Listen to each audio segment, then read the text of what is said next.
As a leader of a team, it's also your responsibility to elevate the rest of the guys. You have to get them emotionally to want to be better.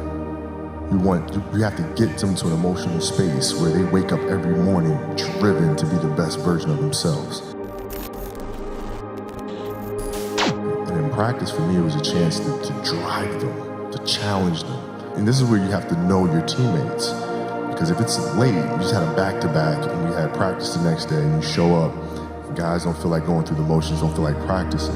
It's important to know each and every one of them individually, personally, because then you know what nerve to touch. And if practice is more intense and harder than a Game 7 will be, then a Game 7 will be easy. But if it's not, then that's when teams start folding and capitulating.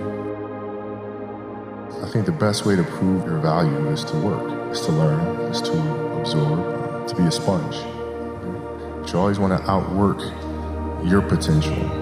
As hard as you believe you can work harder than that. And that's what I tried to do when I first came in the league. But basketball is such a direct competition sport. That competitive nature, the work ethic, and curiosity.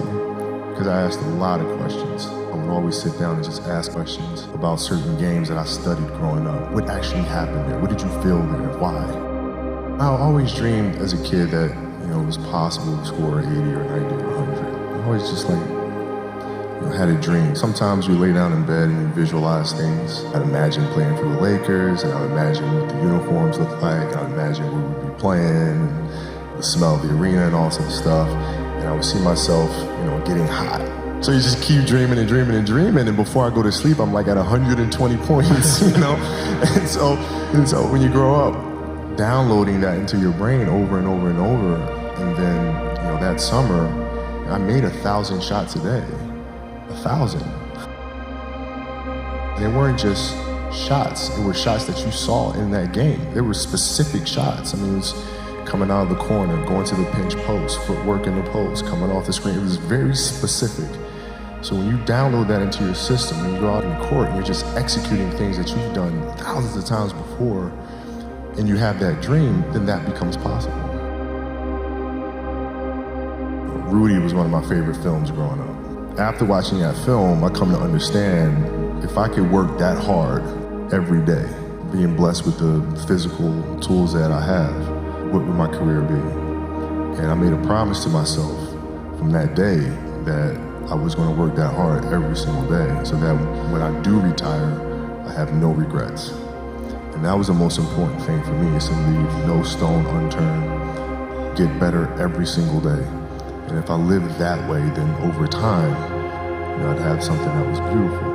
And that was my philosophy. It seems like a pretty simple one, but if you live your life to just get better every single day, and do that for 20 years, what do you have? Basketball for me was the most important thing.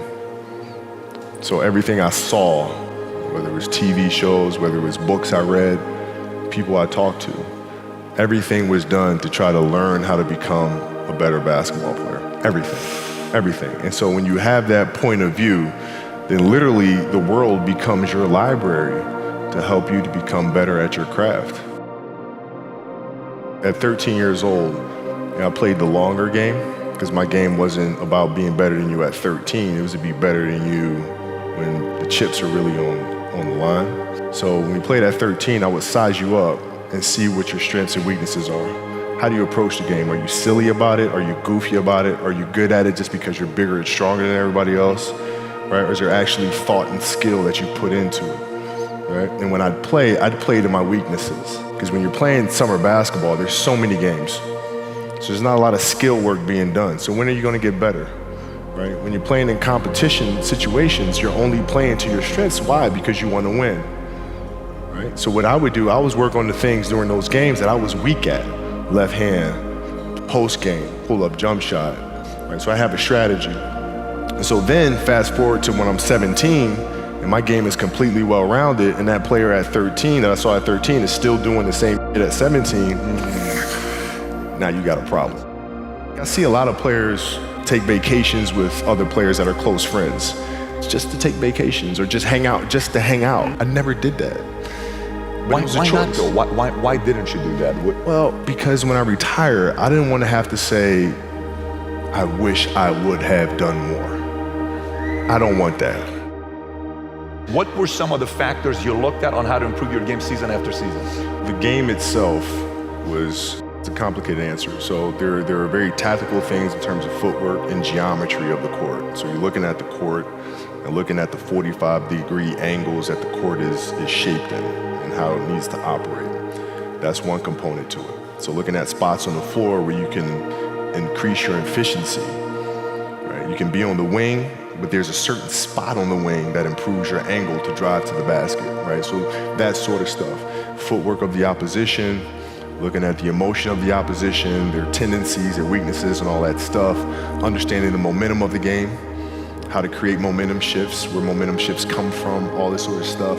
And then studying outside of that, right? Looking at different industries, looking at conductors, looking at writers, looking at actors and how they get into character, and then how do they keep themselves in that mental space. So looking at different industries, looking at nature itself, and learning from that and how you can incorporate that into the game. Man, it's a lot of studying. What is the conversation like with your wife and kids to say, listen, this is what I'm doing? How did that conversation go? Well, with the kids, it's different. So like the communication with our children is that Pops is working hard. This is the level of attention to detail you need to have in everything you do. So it's setting the example. Same thing with my wife. My wife's a stay-at-home wife. It's the hardest job, man. Right? So she works really hard at that. I mean, it's, and so her attention to detail with that as well are examples for our children.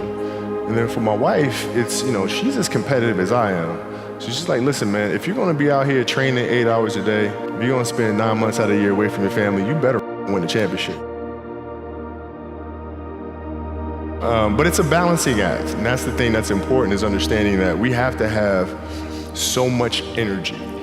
Because for like Natalia and Gianna when they were babies, especially Natalia because she was doing prime years, and I go to practice and I'd train and I'd play the game and I'd come home and I'd be sore and I'd be tired. And she wants to go swimming, she wants me to take her to the park, she wants to just jump on my back or whatever the case may be. You can't say, I'm too tired, I'm going to lay down. That's not fair. She don't know what the hell's going on, right? And if this was a game, you'd suck it up and play. I play games with the flu. I play games with 102-degree fever, man. Powerful. You can't do that. That is so powerful. Right? You gotta be on, man. Like sometimes I'd fly back. Like I'd play a game, to not miss my daughter's birthday, I'd fly back, be there for her birthday, and then fly back with the team, just to make sure I don't miss anything. You gotta lead by example. Parents, you gotta lead by example. If you want your kids to do whatever it is they want to accomplish in life, you have to show them. You gotta show them. And that's what I tried to do. Competitiveness inside was like, no, I'm gonna do something in the next 20 years that is better than these last 20. What I have to do now is make sure that the people that we bring in, these obsessives that we bring in, are challenging themselves to do the best job that they think they can do. That's what I'm there for, is for them to constantly look in the mirror and self-assess and challenge themselves. If we have a project and you're saying, okay, I can do that, that's not the project we want. The projects that say, I don't know if I can animate that. I don't know how to write that story. I don't know how to do that. Those are the things we want, because through that curiosity, you'll reach a level that you didn't think was possible. What is your recruiting approach? So if you're sitting down with me, I'm somebody you really want me on the team. What's your approach to recruiting? You want first place, come play with me. You want second place, go somewhere else. The Mamba mentality simply means trying to be the best version of yourself. That's what the mentality means. It means every day you're trying to become better. And it's a constant quest. It's an infinite quest. So starting at the age of 2, when I first started playing the game, and on and on and on, I always asked questions. I always tried to get better every single day. At 2, I could dribble a basketball. I could shoot a basketball on the Nerf hoop at the house. And I would go to practice with my father. I would observe my father. I'd sit and watch games with him. I just constantly looked for things to learn from. I'm very observant. I think the greatest fear you face is yourself, because we all have dreams, and it's very scary sometimes to accept the dream that you have. And it's scarier still to say, okay, I want that. It's scary because you're afraid that if you put your heart and soul into it and you fail, then how are you going to feel about yourself, right? So being fearless means putting yourself out there and going for it. No matter what, go for it. Not for anybody else, but for yourself. My goal has changed drastically as I got older.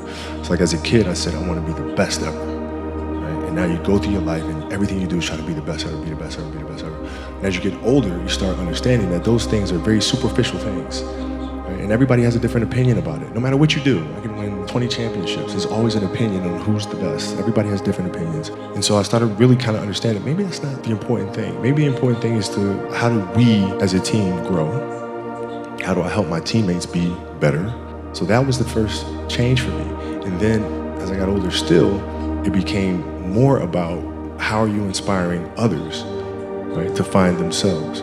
That is the ultimate championship. So won 5 championships, that's great. Another team won a championship this year. Team's gonna win a championship next year. Those things come and they go. But what stays is how do you use your passion and use that to inspire somebody else to create their passion? And then how can they pass that on to the next person? That is true success. Dreams, they should be pure. And I think a lot of times when we're born into this world, we actually wind up going backwards. And it seems like the more we mature, the more responsible our dreams become. And the more governors we put on ourselves and our ability to dream. So it's not a matter of pushing beyond your limitations or expectations. It's really a matter of protecting your dreams, protecting your imagination. That's really the key. And when you do that, then the world just seems limitless.